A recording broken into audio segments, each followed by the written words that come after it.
My name is Mandy, and my father died in Los Animas County, Colorado 10 years ago. I want to tell the community about the experience we had with Dominic Junie Verquer. At that time, I only knew that his name was Junie. This is a difficult story to tell, as Trinidad and the surrounding community is a fairly tight-knit area, and generally nobody wants to think about bad things happening to them or their families there. It's also difficult to relive this experience and these memories 10 years later, but that's what's happening. My father died in the morning, and my sister and I had made arrangements with Kitsy, the funeral home director, for me to come from out of town to be able to say goodbye to my father at home before the funeral home picked him up. I wasn't able to leave until later that afternoon, and I had a 4.5 or 5 hour drive to get there.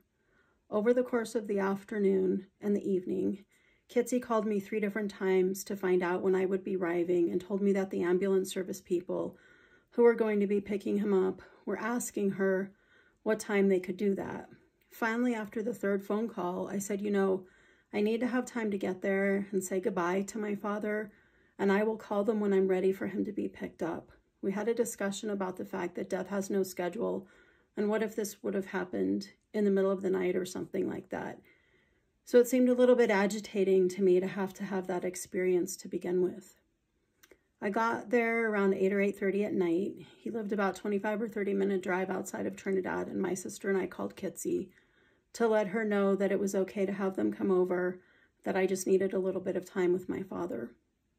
When they arrived, there were 2 people, a woman named Margaret and a man named Junie.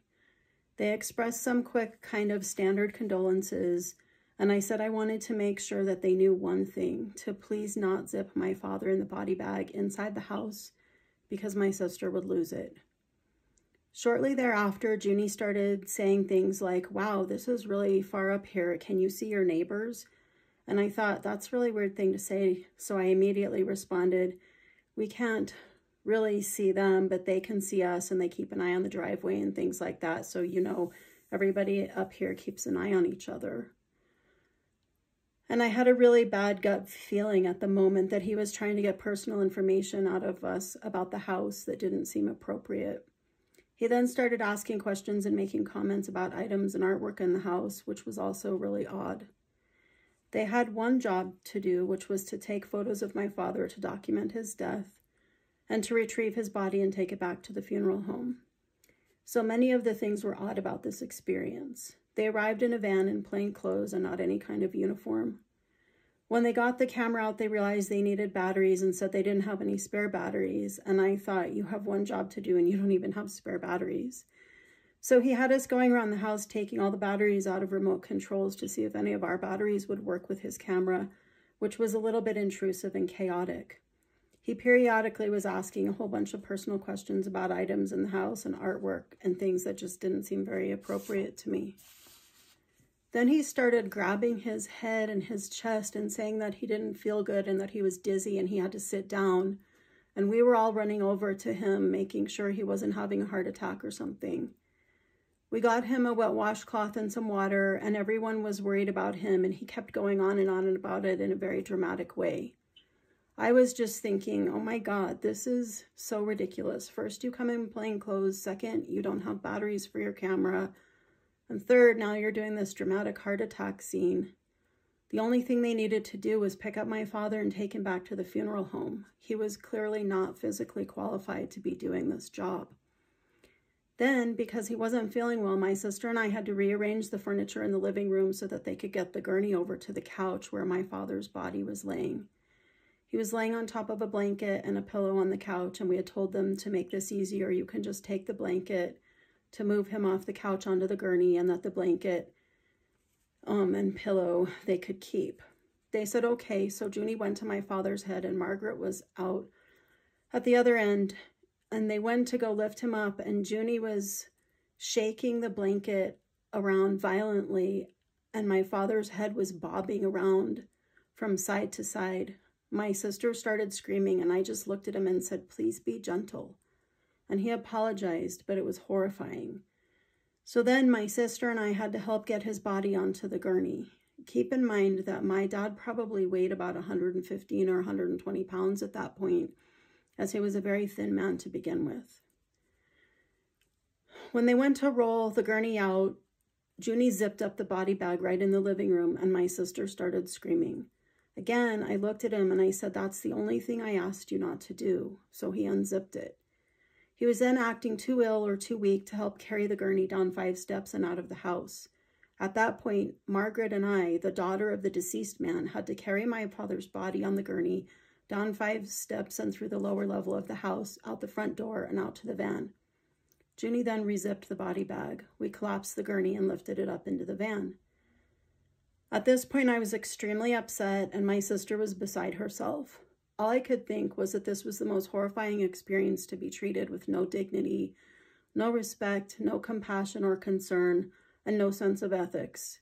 I felt like they were casing our house when they first got there, and all the questions and asking us about if neighbors could see us and stuff like that.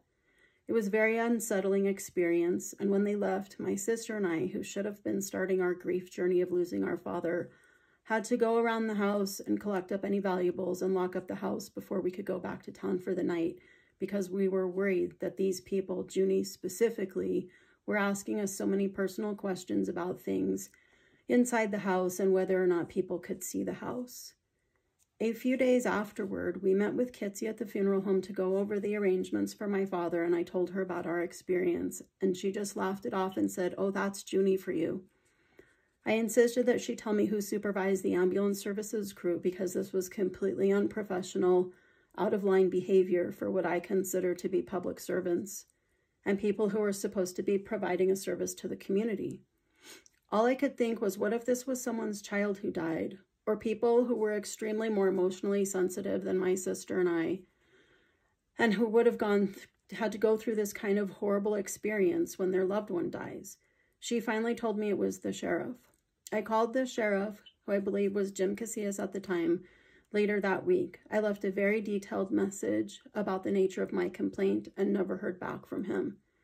I thought that even if the sheriff of Los Animas County couldn't return my call about what I considered to be a very serious complaint, there was nothing else I could do. I thought about writing a letter to the residents there, but I never did. I regret that now. I am now second-guessing why Kitsy did not take our complaint seriously. Was it because they were retrieving bodies as a side job?